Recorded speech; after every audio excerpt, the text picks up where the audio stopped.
बिहानी।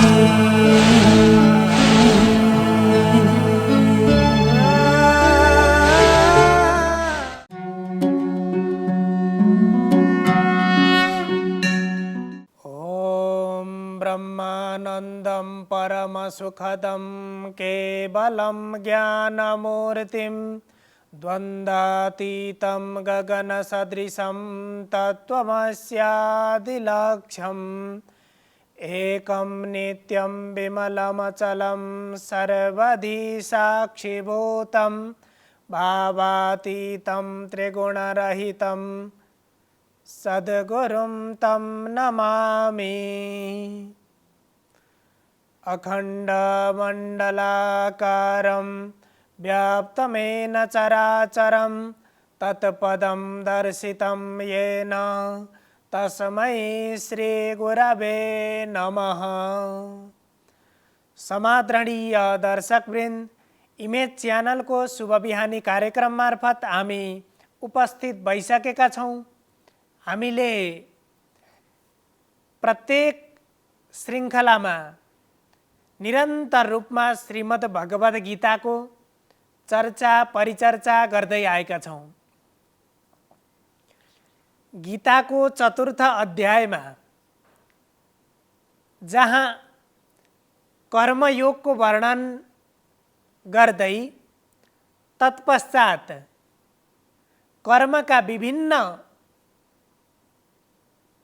प्रकृतिहरू अर्थात् कर्मका विभिन्न प्रकारहरू मध्ये यज्ञ कर्म समुद्भव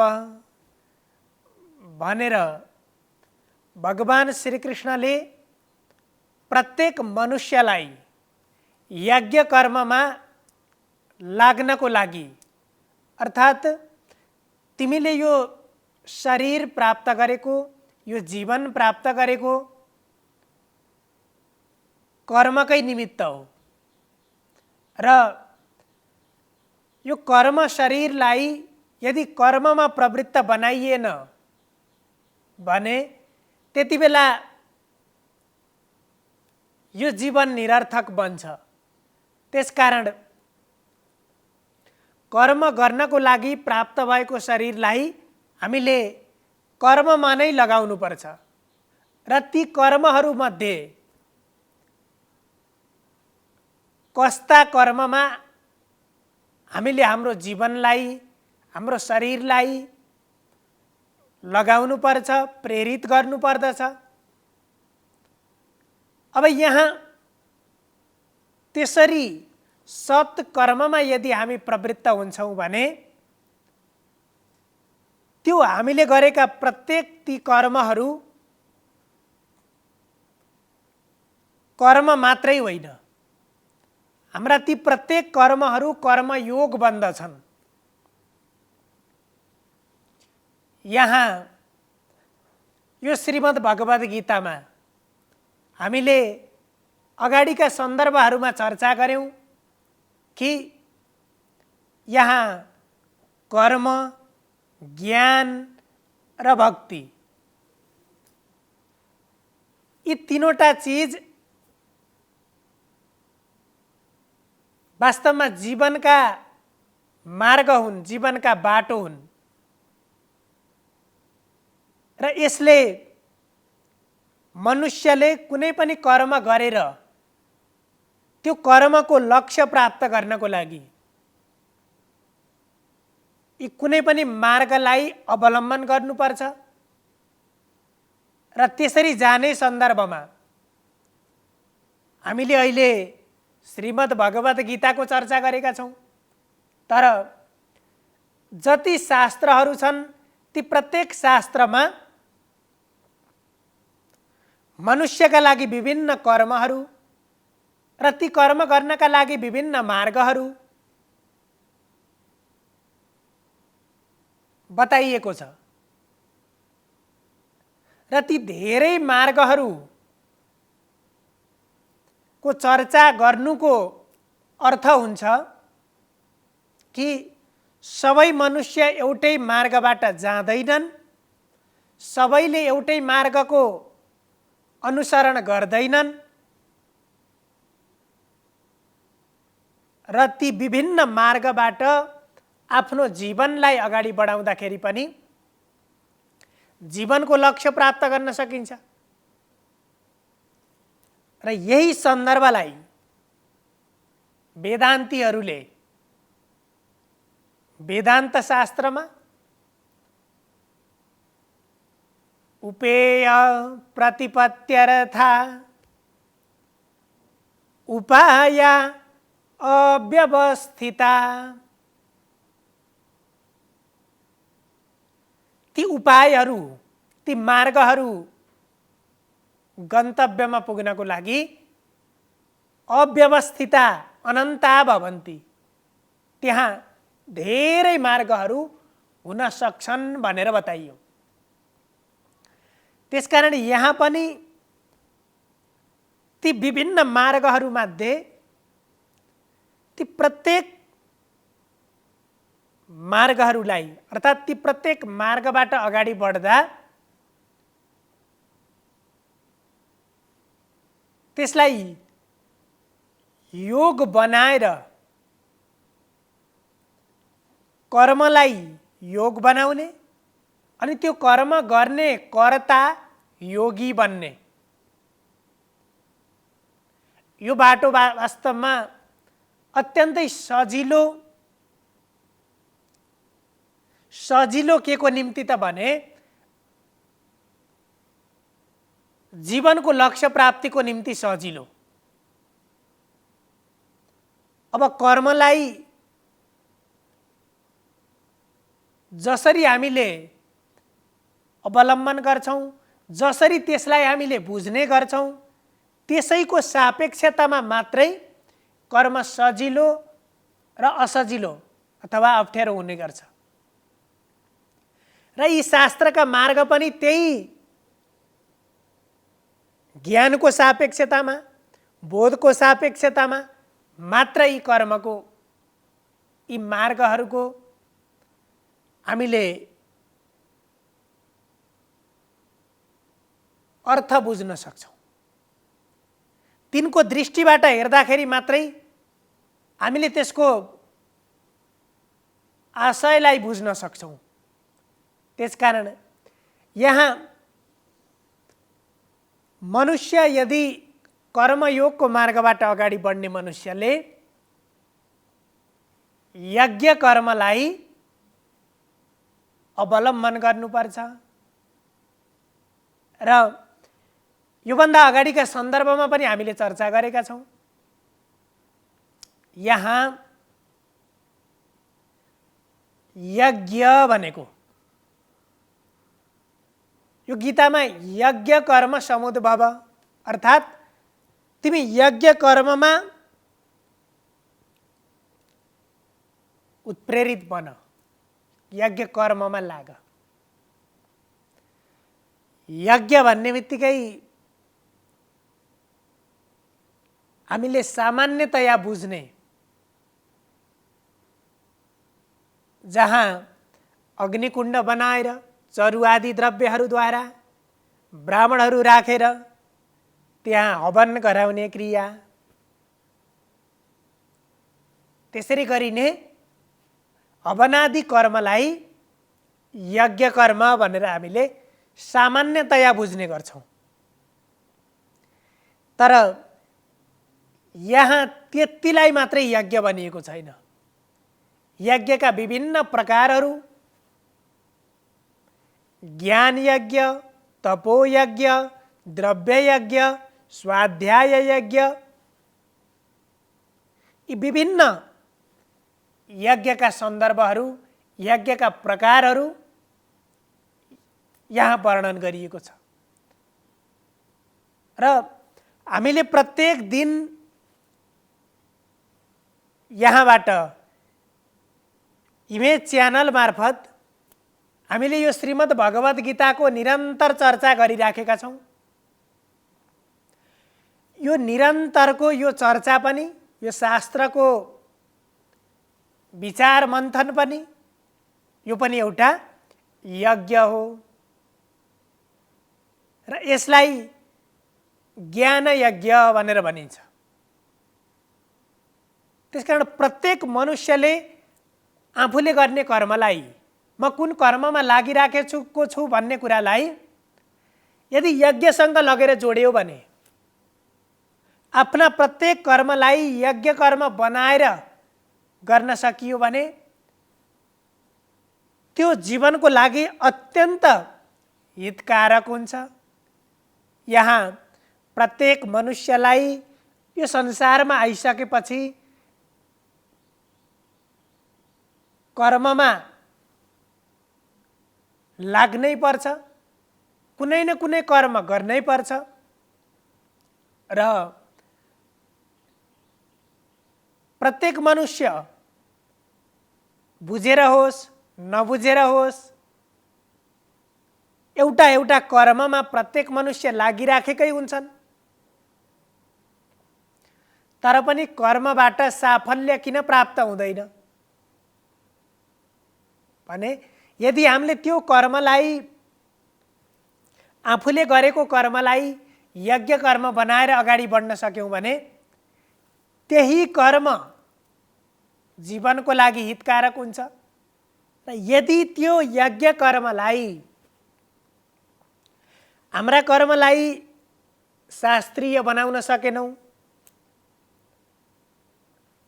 शास्त्र निर्देशनभन्दा विपरीत कर्म हामीले बनायौं, त्यस्ता कर्ममा हामी प्रवृत्त बन्यौं भने त्यो कर्मबाट हाम्रो अभिष्ट प्राप्ति हुँदैन। लक्ष्य छ सबैको ती कर्मबाट एउटै चिज, त्यही अभिष्ट प्राप्त गर्नु लक्ष्य छ भने त्यसका लागि प्रत्येक कर्मलाई यज्ञ कर्म बनाउन सकिन्छ। त्यसो भएर हामीले गरेका प्रत्येक कर्मलाई यज्ञ कर्म बनाएर कसरी गर्ने, यज्ञ कर्म कसरी बनाउने, यहाँ हामीले बुझ्नुपर्ने एउटा सन्दर्भ, अत्यन्त गम्भीर सन्दर्भ यहाँ भगवान श्री कृष्णले उठाउनुहुन्छ कि अर्जुनलाई, जो अर्जुन युद्ध गर्नको लागि युद्ध भूमिमा पुगेका थिए, त्यस्ता अर्जुनलाई उपदेश गर्ने क्रममा पनि यज्ञ कर्म समुद्भव, तिमी यज्ञ कर्ममा लाग भनेर भन्नुभयो। र एउटा क्षत्रियले अर्थात् एउटा राज्यको निम्ति, धर्मको उत्थानको निम्ति गरिएको युद्ध पनि यहाँ यज्ञ कर्म बनेको छ।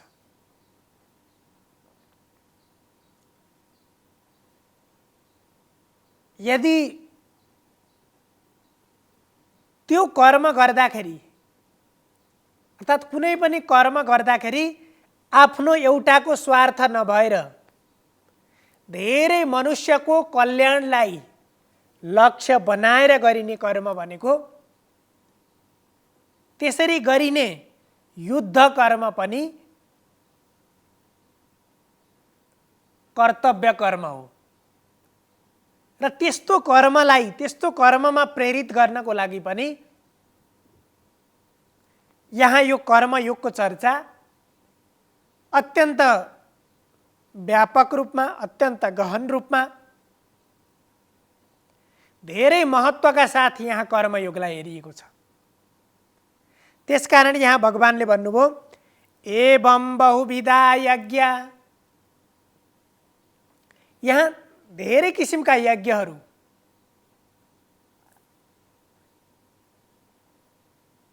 एउटा सामान्यतया हामीले बुझ्ने यज्ञदेखि लिएर ज्ञान यज्ञसम्म, द्रव्य यज्ञसम्म, तपो यज्ञसम्मका यी यज्ञका प्रकार बताइसकेपछि के भन्नुहुन्छ भने यज्ञ भनेर एउटा मात्रै कर्मलाई, त्यति मात्रै यज्ञ होइन। यहाँ जति किसिमका यज्ञको मैले नाम उच्चारण गरेँ ती सबै यज्ञहरू, ती सबै कर्महरू यज्ञ कर्म हुन्। त्यसैलाई बुझाउनको लागि एवं बहुविधा यज्ञ वितता ब्रह्मणो मुखे कर्मजान विदितान सर्वान् एवं ज्ञात्वा विमोक्ष्यसे। र ती प्रत्येक जति पनि कर्महरू छन् ती कर्महरू अर्थात् ती यज्ञ कर्महरू, धेरै प्रकारका ती यज्ञ कर्महरू गरिसकेपछि ती कर्मजान विद्धि, ती कर्मबाट उत्पन्न भएको चिजलाई अर्थात् त्यसबाट प्राप्त हुने चिजलाई बुझेर र ती विभिन्न प्रकारका यज्ञहरूको प्रयोजन र ती यज्ञबाट प्राप्त हुने चिजलाई अंगीकार गरेर अथवा यहाँ समष्टिमा भनेर भन्नु पर्दाखेरि यी विभिन्न प्रकारका यज्ञ हुन्छन्, यज्ञ एउटै होइन। र हामीले गर्ने प्रत्येक कर्मलाई योगसँग जोडेर हाम्रो कर्मलाई यज्ञ बनाउन सकिन्छ। र त्यो कर्मयोग पुरा गर्नको लागि हामी फेरि कस्तो बन्नुपर्छ भन्दा कर्मयोगी बन्नुपर्छ। अब कि त भने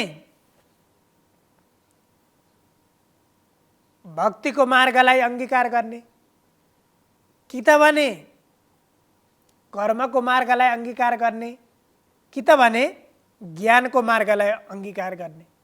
यी तीनवटा मार्गहरूमध्ये कर्मको मार्गबाट लाग्नको लागि कर्मको मार्ग भनेको के हो भन्दा हामीले कुनै पनि कर्मलाई त्याग गर्नु हुँदैन र प्रत्येक कर्म त्यो कर्मको बन्धनदेखि रहित भएर यदि हामी कर्ममा लाग्यौं, कर्ममा प्रवृत्त हुन सक्यौं भने ती कर्महरू यज्ञ कर्म बन्दछन्। सर्वे भवन्तु सुखिनः सर्वे सन्तु निरामया सर्वे भद्राणि पश्यन्तु मा कश्चित् दुःखभाग् भवेत्। हजुरहरूको दिन शुभ होस्। धन्यवाद।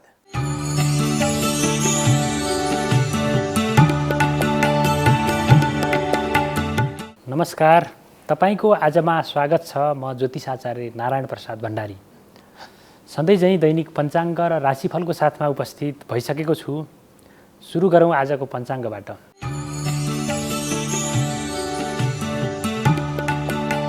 आज मिति 2079 साल वैशाख 20 गते मंगलबार, ईस्वी सम्वत 2022 मे 3 तारिक, नेपाल सम्वत 1142, नल नामक संवत्सर, सूर्य उत्तरायण, वसन्त ऋतु, वैशाख शुक्ल पक्ष, तृतीया तिथि, रोहिणी नक्षत्र, शोभन योग, गर करण, आनन्दादि योगमा मातङ्ग योग रहेको छ। आज चन्द्रमा वृष राशिमा भ्रमण गर्नेछन्। आज दिउँसो 3 बजेदेखि 4 बजेर 30 मिनटसम्म राहुकाल रहने भएकाले त्यस अवधिमा सम्भव भएसम्म कुनै पनि शुभ कार्यको थालनी नगर्नुहोला। आज परशुराम जयन्ती र अक्षय तृतीयाको दिन समेत रहेको छ। आजको दिनमा त्रेता युगको प्रारम्भ भएकोलाई त्रेता युगादि तिथि पनि भनिन्छ। आजको दिनमा गरिएको दान, परोपकार र मङ्गलमय कार्यको अक्षय फल प्राप्त हुने शास्त्रमा वर्णन गरिएको छ। आज होम र विवाहको लागि शुभ मुहुर्त रहेको छ। काठमाडौँमा सूर्योदय बिहान 5 बजेर 25 मिनटमा भयो भने सूर्यास्त साँझ 6 बजेर 38 मिनटमा हुनेछ। अब लागौँ 12 वटा राशिहरूमा ग्रहहरूको प्रभाव आजको दिनमा के कस्तो रहेको छ भन्नेतर्फ। मेष राशि। मेष राशि हुनेहरूका लागि आजको दिन अनुकूल रहेको देखिन्छ। आजको दिनमा गरिएको कामले सकारात्मक प्रतिफल ल्याउने छ र आजको दिनमा निर्णय क्षमतामा पनि वृद्धि हुनेछ। त्यस्तो निर्णय गरिनेछ जसले दीर्घकालीन रूपमा आफूलाई गौरव हुने अवस्था सिर्जना गर्नेछ आजको निर्णयले। त्यसकारणले गर्दाखेरि आजको दिन अत्यन्तै सकारात्मक रूपमा अगाडि बढिराखेको छ। शत्रुहरू तपाईँको कुभलो चाहने, तपाईँका कामहरू बिगार्न खोज्नेहरू आफै तर्किनेछन्। त्यसै गरी मित्रजनहरूबाट, आत्मीयजनहरूबाट तपाईँलाई अपेक्षित रूपमा सहयोग प्राप्त हुनेछ, जसको कारणले गर्दाखेरि तपाईँका उद्देश्यहरू पुरा हुनेछन्। त्यसकारण आजको दिन अत्यन्तै अनुकूल रहेको छ। वृष राशि। वृष राशि हुनेहरूका लागि आजको दिन अनुकूल रहेको छ। आम्दानीका नयाँ नयाँ मार्गहरू पत्ता लाग्नेछन्। रोजगारीको नयाँ अवसर प्राप्त हुने सम्भावना रहेको देखिन्छ। व्यापार व्यवसायमा को अवस्थामा बढोत्तरी आउनेछ।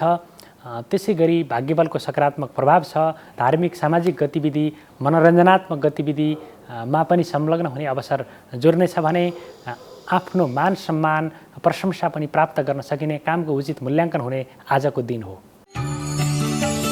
मिथुन राशि। मिथुन राशि हुनेहरूका लागि आजको दिन केही प्रतिकूल रहेको छ। आजको दिनमा केही संयमता अपनाएर अगाडि बढ्नुपर्ने अवस्था रहेको छ। दण्ड जरिवानामा पर्न सकिन्छ अथवा कानुनी परिबन्धमा पर्न सकिने सम्भावना रहेको हुनाले उच्च जिम्मेवार निकायमा बसेका व्यक्तिहरूले कुनै महत्त्वपूर्ण निर्णय लिनु छ भने आजको दिनमा सकेसम्म त्यस्ता निर्णयहरू नलिनु बेस हुन्छ। यदि लिनै परे सबै पक्षसँग परामर्श गरेर त्यसको कानुनी पक्षलाई पनि राम्रोसँग बुझेर मात्र लिनुहोला, अन्यथा त्यसले तपाईँलाई भविष्यमा पिरोल्न सक्छ, विवादित बन्न सक्छ निर्णय। त्यसै गरी आजको दिनमा गरिएका कामहरूबाट असन्तोष उत्पन्न हुनेछ र अध्ययन अध्यापनको क्षेत्रमा पनि निराशाजनक फल प्राप्त हुने अवस्था रहेको छ भने पारिवारिक जीवन पनि भाँड भैलोमा रूपान्तरण हुने अवस्था रहेको देखिन्छ। कर्कट राशि। कर्कट राशि हुनेहरूका लागि आजको दिनमा अशुभ खालका समाचारहरूको कारणले गर्दाखेरि मन अत्यन्तै बेचैन हुनेछ, उद्विग्न हुनेछ, तनावयुक्त हुनेछ। त्यसै गरी आजको दिनमा बोल्दाखेरि विचार गर्नुहोला, बोल्दाखेरि अत्यन्तै नियन्त्रण गर्नुहोला, सकेसम्म कम बोल्नुहोला, जसको कारणले गर्दाखेरि पारिवारिक रूपमा पनि असमझदारीहरू सिर्जना हुन सक्छन्, झैझगडाहरू हुन सक्छन्, विवादहरूमा संलग्न हुनुपर्ने हुनसक्छ। त्यसै गरी आजको दिनमा शत्रुहरूले विशेष रूपमा तपाईँका कामहरू बिगार्न खोज्नेछन् र सानो गल्तीको कारणले गर्दाखेरि, सानो लापरवाहीको कारणले गर्दाखेरि पनि ठुलो नोक्सानीहरू बेहोर्नुपर्ने हुनसक्छ, धनमाल चोरी हुनसक्छ। त्यतातर्फ पनि विशेष ख्याल गर्नुहोला। सिंह राशि। सिंह राशि हुनेहरूका लागि आजको दिन अनुकूल रहेको छ। आजको दिनमा यात्रा अथवा मनोरञ्जनात्मक गतिविधि, मिष्ठान्न भोजन प्राप्तिको योग रहेको देखिन्छ भने स्वास्थ्य अवस्था पनि आजको दिनमा सुधार भएर जानेछ। साहसिक कार्यहरूबाट सफलता प्राप्त गर्न सकिने अवस्था रहेको छ भने आकस्मिक रूपमा नसोचेको क्षेत्रहरूबाट धन प्राप्ति हुने योग पनि आजको दिनमा रहेको छ। कन्या राशि। कन्या राशि हुनेहरूका लागि आजको दिनमा लामो समयदेखि बिछोडिएका व्यक्तिहरूसँगको भेटघाटले दिन अत्यन्तै उत्साहित बन्नेछ। त्यसै गरी आजको दिनमा पारिवारिक जीवनमा पनि रमाइलो जमघट हुनेछ। त्यसै गरी आत्मीयजनहरूले गरेको सहयोगको कारणले गर्दाखेरि तपाईँका महत्त्वपूर्ण कार्यहरूमा सफलता प्राप्त गर्न सकिनेछ, कामहरू पुरा भएर जानेछन्। त्यसै गरी बोलीको पनि सकारात्मक प्रभाव बढेर जानेछ। तपाईँका कामको उचित मूल्याङ्कन हुनेछ र नयाँ खालका जिम्मेवारी, नयाँ खालका अवसरहरू प्राप्त हुन सक्छन्। त्यसलाई सदुपयोग गरेर अगाडि बढ्नुहोला। तुला राशि। तुला राशि हुनेहरूका लागि आजको दिन अनुकूल रहेको छ। आजको दिनमा शत्रुहरूका क्रियाकलापहरूलाई नियन्त्रण गरेर अगाडि बढ्न सकिनेछ। खर्चमा वृद्धि भए पनि त्यसको सदुपयोग हुनेछ। त्यसै गरी मुद्दा मामिलाहरूबाट, वाद विवादहरूबाट, विभिन्न खालका झन्झटहरूबाट आजको दिनमा मुक्ति पाइनेछ। त्यसै गरी साझेदारीमूलक कार्यहरूबाट पनि आजको दिनमा लाभ प्राप्त गर्न सकिने, अध्ययन अध्यापन खोज अनुसन्धानको क्षेत्रबाट पनि सफलता प्राप्त गर्न सकिने योग आजको दिनमा रहेको छ। वृश्चिक राशि। वृश्चिक राशि हुनेहरूका लागि आजको दिनमा आर्थिक रूपमा सङ्कटको अवस्था सिर्जना हुन सक्छ। खर्चमा बढी हुने र आम्दानीको अवस्था कमजोर रहने हुनाले आर्थिक रूपमा असन्तुलनको अवस्था सिर्जना हुनेछ। त्यसै गरी कार्यक्षेत्रमा पनि विवाद उत्पन्न हुनेछ। तपाईँको सानो अथवा गल्ती नगरिकन कसैले आरोपित गरिदिन सक्छ। आत्मीयजनबाट अपमानित हुनुपर्ने हुनसक्छ। प्रेम जीवनमा पनि केही खटपटहरू केही असमझदारीहरू, केही बाधा व्यवधानहरू सिर्जना हुन सक्छन्। त्यसै गरी यात्राको क्रममा केही कष्टकर अवस्था सिर्जना हुन सक्छ। त्यसतर्फ केही सावधानी अपनाएर अगाडि बढ्नुहोला। धनु राशि धनु राशि हुनेहरूका लागि आजको दिन अनुकूल रहेको देखिन्छ। आजको दिनमा भूमि, भवन, जग्गा सम्बन्धी कारोबारहरू लगायतका कृषिजन्य कार्यहरूबाट पनि मनज्ञ रूपमा, आर्थिक रूपमा उन्नति गर्न सकिने सम्भावना रहेको छ। विलासिताका वस्तुहरूमा मन जानेछ। नयाँ किसिमका सवारी साधनहरू खरिद गर्ने योग पनि रहेको छ भने कसैले तपाईँलाई उपहारहरू दिन सक्छ। कसैले अनपेक्षित रूपमा कतैबाट धन लाभ हुन पनि सक्ने सम्भावना रहेको देखिन्छ भने तपाईँका कार्यहरूबाट प्रशंसा बटुल्न सकिने अवस्था पनि रहेको देखिन्छ। त्यसकारण आजको दिन अनुकूल छ, सदुपयोग गरेर अगाडि बढ्नुहोला। मकर राशि मकर राशि हुनेहरूका लागि दिन अत्यन्तै अनुकूल रहेको छ। काम गर्ने सकारात्मक सोचको विकास हुनेछ। कार्यक्षमतामा वृद्धि हुनेछ। थोरै मेहनतबाटै धेरै प्रतिफल प्राप्त गर्न सकिनेछ। अधुरा रहेका कार्यहरू पुरा भएर जानेछन्। शुभ खालका सकारात्मक समाचार, मनलाई प्रफुल्लित पार्ने खालका समाचारहरू सुन्न पाइनेछ। प्रतिस्पर्धीहरूलाई पछाडि पार्न सकिनेछ। आफ्नो कुभलो चाहनेहरू परास्त भएर जानेछन्। त्यसकारण आजको दिन अनुकूल छ, सदुपयोग गरेर अगाडि बढ्नुहोला। कुम्भ राशि कुम्भ राशि हुनेहरूका लागि आजको दिन अत्यन्तै अनुकूल छ। बोलीको सकारात्मक प्रभाव पर्नेछ। व्यक्तिहरूसँगको सम्बन्धलाई थप प्रगाढ बनाएर अगाडि बढ्न सकिनेछ। कार्यक्षेत्रमा पनि साथी सहकर्मीहरूको सहयोगको कारणले गर्दाखेरि आफूलाई दिएको जिम्मेवारी कुशलतापूर्वक पुरा गर्न सकिने सम्भावना रहेको देखिन्छ। त्यसै गरी नयाँ खालका अवसरहरूले पनि तपाईँको ढोका घचघच्याउन सक्छन्। त्यस्ता अवसरलाई चिनेर अगाडि बढ्नुहोला। त्यसै गरी शत्रुहरूको कारणले गर्दाखेरि पनि तपाईँलाई नै फाइदा हुने खालको अवस्था रहेको छ। खर्चमा वृद्धि भए पनि त्यसले दीर्घकालीन रूपमा तपाईँलाई फाइदा दिलाउनेछ। त्यसकारण आजको दिन अनुकूल छ, सदुपयोग गरेर अगाडि बढ्नुहोला। मीन राशि मीन राशि हुनेहरूका लागि आजको दिन अनुकूल रहेको छ। आजको दिनमा गरिएको कार्यले दीर्घकालीन रूपमा सकारात्मक प्रतिफल ल्याउनेछ अथवा तपाईँलाई आजको दिनमा गरिएको निर्णयबाट भविष्यमा अत्यन्तै गौरवको महसुस हुनेछ। त्यसै गरी अध्ययन अध्यापनको क्षेत्र, बौद्धिक क्षेत्र, निर्णय क्षमता, तार्किक क्षमतामा पनि वृद्धि हुनेछ र तपाईँको कामको चौतर्फी रूपमा प्रशंसा हुनेछ। मान सम्मान प्राप्त गर्न सकिने योग रहेको देखिन्छ। तथापि प्रेम जीवनमा केही असमझदारी अथवा एकापसको कुराहरू नबुझ्दाखेरि समस्याहरू पनि सिर्जना हुन सक्छन्। त्यो पक्षमा भने केही ध्यान दिनुहोला, अन्यथा तपाईँको दिन अत्यन्तै अनुकूल रहेको देखिन्छ। यो त थियो तपाईँको आज अन्तर्गत रहेर हामीले 12वटा राशिहरूमा ग्रहहरूको प्रभाव के कस्तो रहनेछ, कुन राशि भएका व्यक्तिलाई आजको दिनमा ग्रहले कस्तो सकारात्मक अथवा नकारात्मक फल दिन्छ भन्ने बारेमा त्यसको जानकारी प्रस्तुत गऱ्यौँ। ग्रहले दिने प्रभावको आफ्नो ठाउँमा महत्त्व छ। त्यसै गरी आफ्नो कार्यको पनि उत्तिकै महत्त्व छ। आफूले कस्तो काम गरिन्छ त्यसको पनि उत्तिकै महत्त्व छ। त्यसकारणले गर्दाखेरि कामहरू जहिले पनि सकारात्मक रूपमा, सकारात्मक सोचका साथ, सकारात्मक उद्देश्यका साथ अगाडि बढाउनु भयो भने पक्कै पनि तपाईँका ग्रहका नकारात्मक फलहरू पनि केही कमी हुनेछन्, केही कटौती हुनेछन्, त्यसबाट केही सुधार हुनेछन् र सकारात्मक फलमा अझै वृद्धि हुनेछ।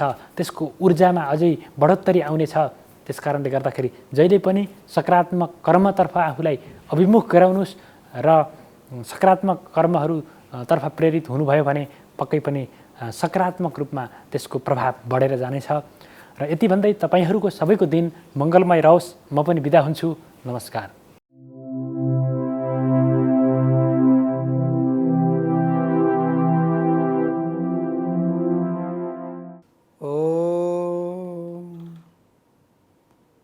कृष्णाय वासुदेवाय हरये परमात्मने प्रणतः क्लेशनाशाय गोविन्दाय नमो नमः। नमस्कार, यहाँलाई स्वागत छ वास्तु विधामा। आदरणीय सज्जन भक्तवृन्द, आजको विषय प्रसङ्ग लिएर उपस्थित भएको छु। म ज्योतिष पण्डित विदुर नेउपाने। आज धेरै समयदेखि नै यो वास्तु, पुराण, ज्योतिष, हस्तविज्ञानमा कार्य गर्दै गर्दै आएको नि आज 18, 20, 22 वर्ष लगभग हुन लागिसक्यो। यहाँहरूको माया, यहाँहरूको सद्भावना, यहाँहरूको प्रेमले गर्दाखेरि आज वास्तुशास्त्रमा यो 2-4 शब्दहरू बोल्न गइरहेको छ। हुन त हामी विगतका धेरै दिनदेखि नै यो वास्तुशास्त्रको बारेमा वर्णन गर्दै गर्दै आएका छौँ। वास्तु भन्ने बित्तिकै हाम्रो मानसपटलमा चाहिँ यस्तो प्रकारको कुरा जान्छ कि ओहो मैले जग्गा कस्तो लिएँ, मेरो जग्गामा शुभ छ कि अशुभ छ, मैले घर बनाएको स्थान राम्रो छ कि छैन, त्यो कुरा हामीले विशेषतः फोकस दिएर त्यसरी हामीले हेर्नु पर्दछ। वास्तुशास्त्र अनुसारमा पहिला ज्योतिषद्वारा चाहिँ नि त्यसको चाहिँ माटाको परीक्षण गराइन्छ। माटाको परीक्षण गर्दाखेरि रवि शुक्र त शीत च भौम राहु शनिश्चर यस्ता प्रकारले त्यो कोष्ठामा माटाको चाहिँ नि प्रक्रिया बुझ्नको लागि अनि माटो तपाईँको नि चेक गर्नुपर्छ।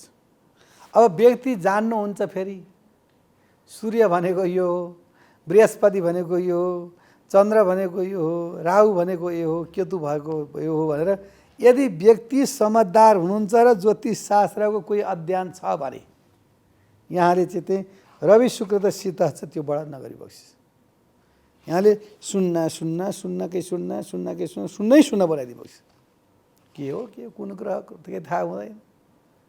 अनि जब उहाँलाई विचार लाग्छ कि उहाँलाई इच्छा आकाङ्क्षाद्वारा अनि ठ्याक्क चाहिँ नि यो माझी अम्लो र चोरी यो बुढी अम्लाले ट्याक्क समातेर आफ्ना इष्टदेवता कुलदेवता के हुनुहुन्छ मानि आएका सम्पूर्णले मानेर राखेर अनि त्यहाँ चाहिँ नि फुल भेटिराखेर टक्क माटो राखेपछि उहाँले राख्नुभयो सूर्यमा मानिलिउँ एउटा उपमा। सूर्यमा राख्नुभयो आदित्य उलटा भुमौ, चन्द्रमा छिर भइरह्यो बाबु, माटो राम्रो छ तर माटोमा किचलो हुन्छ क्या। सूर्य परेका छिमेकीहरू कुचला हुन्छन् र यहाँले चाहिँ नि गृह निर्माण गर्नुभन्दा पूर्व नै भूदेवताको यानि भूमि पूजा गर्नुपर्दछ अनि मात्र यहाँले चाहिँ नि अनि त्यहाँबाट साइज छोप्नु पर्दछ। अनि त्यो अवरालमा त्यो अन्तरालमा यहाँले चाहिँ नि फेरि पानीको संरचना कता हुन्छ भनेर वास्तु पुरुषलाई सोध्नु पर्यो र वास्तुशास्त्री अनुसारले बताउनुहुन्छ कि यो पश्चिम र उत्तरको कोडलाई चाहिँ नि ईशान कोड भनिन्छ। ईशान कोडको ग्रह कस्तो छ र त्यो ईशान कोडको ग्रहलाई म्याच हुने अनुसारले यहाँले इनार खन्नु पर्दछ। पहिला भूमि पूजा अनि इनार अनि गइसकेपछि त्यो चाहिँ हामीले चर पूजा गरेका घडाहरू जब हाम्रा घरमा 4 5वटा 6वटा 8वटा 12वटा 13वटा कसैलाई जोर बिजोर पनि मान्दैनन्, कसैले उल्टो भरेको पनि मान्दैन, कसैले सुल्टो भरेको मान्दैनन्। यो के छ त भन्दाखेरि अहिले आफ्नै विषय आफ्नै काम आफ्नै माममाची व्यक्तिहरू घुमिरहेका छन्। जाउँ न सार्वजनिक काम गरौँ भन्यो भने मान्छेलाई समय हुन्न, एक्लै घुम्न फिर्न जानलाई 3 दिन पनि समय हुन्न। अब हामी त्यो पछ्याउन जाउँ। हामी चाहिँ नि चर्चा गरिरहेको छौँ वास्तु सम्बन्धीको। अब यो वास्तुशास्त्र अनुसारले माटो हेर्ने क्रममा चाहिँ नि सूर्य ग्रह चन्द्रमामा सबै मानव उहाँले माटो राखिबक्सनु भनिदिनुहोस् हजुरको घर चाहिँ नि एकदम राम्रो छ र हजुरको घर वरिपरि चाहिँ नि काष्टमा पनि हजुरलाई मिल्ने खालकै चाहिँ नि काष्ट हुनुहुन्छ भनेर त्यो माटोले बताइदिन्छ। अब अष्टम स्थानमा गएर कुनै शत्रु ग्रहहरू बसेका छन्, कुरुग्रहहरू बसेका छन्, निर्बली भएर बसेका छन् भनेदेखि यहाँहरूले चाहिँ नि त्यसको चाहिँ नि शान्ति गर्नुपर्दछ। यदि शान्ति नगरिकन यहाँले शुभ काम गर्नु भनेदेखि यहाँलाई राम्रो हुँदैन। यो पनि वास्तुशास्त्र अन्तर्गतै पर्छ।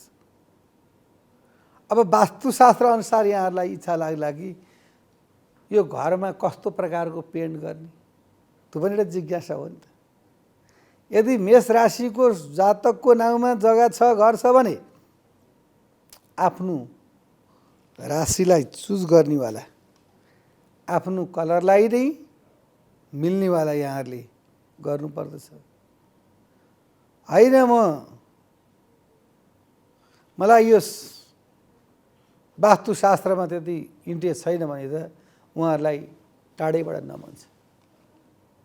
यदि ल मानिलिउँ फर्स्ट राशिकै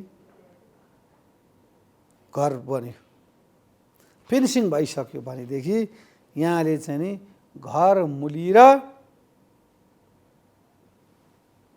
त्यो घरको सदस्यहरूका कतिजनाले त्यो घर लिएको छ या कसको नाउँमा छ या तिनका उत्तराधिकारीहरू को छन्, तिनलाई मिल्ने खालको एउटा नाम चाहिँ नि जुराएर त्यस्ता प्रकारले चाहिँ नि राख्नुपर्छ।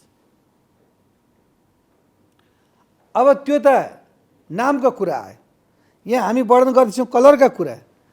अब व्यक्तिको घर निर्माण भइसक्यो, त्यो जातकका कुरा होइन, हामीले चाहिँ नि रङ्गका कुरा गर्दैछौँ। रङ्गको पक्षमा यदि मेष राशिको जातक हुनुहुन्छ भनेदेखि उहाँलाई चाहिँ नि घरमा पुरै रातो त होइन, हल्का हल्का चाहिँ नि रानी कलरको कलर यसले यहाँले लगाउनु भने यहाँलाई शुभ राम्रो हुन्छ भने कालो वस्तु चाहिँ यहाँले धारण नगर्नु होला। अब वृष राशिको हुनुहुन्छ जातक, मलाई मानिलिउँ मै वृष राशिको, हजुर वृष राशिको, त्यस्ता व्यक्तिलाई चाहिँ नि व्हाइट, सेतो, क्रिम कलर त्यस्तो प्रकारको चाहिँ कलर चाहिँ जोड्यो भने पनि त्यसले वास्तु दोषलाई चाहिँ नि इफेक्ट चाहिँ नि व्यक्त गर्छ र टाढा गर्न सक्दछ। हुन त सम्पूर्ण वास्तु दोषले नै यो भवाटमा पिरिरहेको छैन। आदिदैविक, आदि भौतिक र आध्यात्मिक तिनै प्रकारको तापले व्यक्तिलाई चाहिँ नि छोइरहेको छ। अब व्यक्तिलाई के छ त भन्दाखेरि कार्य गर्ने, त्यसको चाहिँ मुनाफा चाँडो पाउने र अमिर बन्ने सपना हुन्छ। त्यो किन भइरहेको छैन भन्दाखेरि हो हिजो पूर्वजन्ममै उनको भाग्यमा नै शुभ कर्महरू राख्न सकिएको छैन भने अहिले जति वास्तु मिलाएर जति पनि आराधना गरे पनि त्यो व्यक्ति चाहिँ निर्धनता हुन्छ। तर भगवानले चाहनुभयो भने त्यसो के हुँदैन। मुखम करोति वाचालम पङ्गुम लङ्घयति गिरिम यत्कृपा तमहम वन्दे परमानन्द माधवम।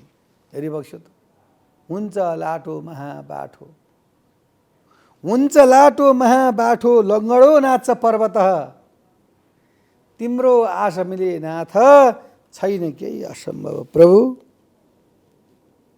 हजुरको कृपा हामीमा वर्षा भयो भनेदेखि हामीलाई कुनै प्रकारको दुःख भन्ने चाहिँ नि वस्तु केही पनि हुँदैन। यदि जीवनमा हामीले परमात्मालाई भुलेर कसरी इन्कम स्रोतलाई तान्ने, कसरी चाहिँ हामीले अरूभन्दा ठुलो महल बनाउने, अरूलाई जित्ने, त्यस्तो भावना हाम्रो अभिवृद्धि हुँदै गयो यदि भनेदेखि हामीले जीवनमा केही पनि गर्न सक्दैनौँ। र यो वास्तुशास्त्रद्वारा नै व्यक्तिलाई सुख दुःखको चाहिँ नि अन्योलबाट चाहिँ नि दूर गर्न सक्छ। यसमा कुनै पनि दुःखमत छैन। र भावनात्मक शैलीमा, दृष्टिकोण शैलीमा पनि वास्तुशास्त्रीलाई चाहिँ नि मान्नु अत्याधिक आवश्यकता छ र यहाँहरूले मानिआउनु भएको छ। यदि कुनै विषय प्रसङ्गद्वारा यहाँले चाहिँ नि जान्न सक्नु भएन भनेदेखि हामीलाई यहाँहरूले बुझ्न सोध्न चाहनुहुन्छ, यही इमेज च्यानलमा वास्तु भन्ने गुरुको नम्बर यहाँले मागेर हाम्रो सम्पर्क कार्यालयमा आएर यहाँले चाहिँ नि विशेष सुरुदेखि नै यो वास्तु सिद्धान्तलाई जानेर मनन गरेर त्यस्तै प्रकारको घर यहाँले निर्माण गर्नु भनेदेखि यहाँलाई सुख शान्ति र समृद्धि उत्तर प्रगति हुन्छ भन्दै आजको विषय प्रसङ्गबाट बिदा लिन चाहन्छु। हस्त नमस्कार। शुभ बिहानी।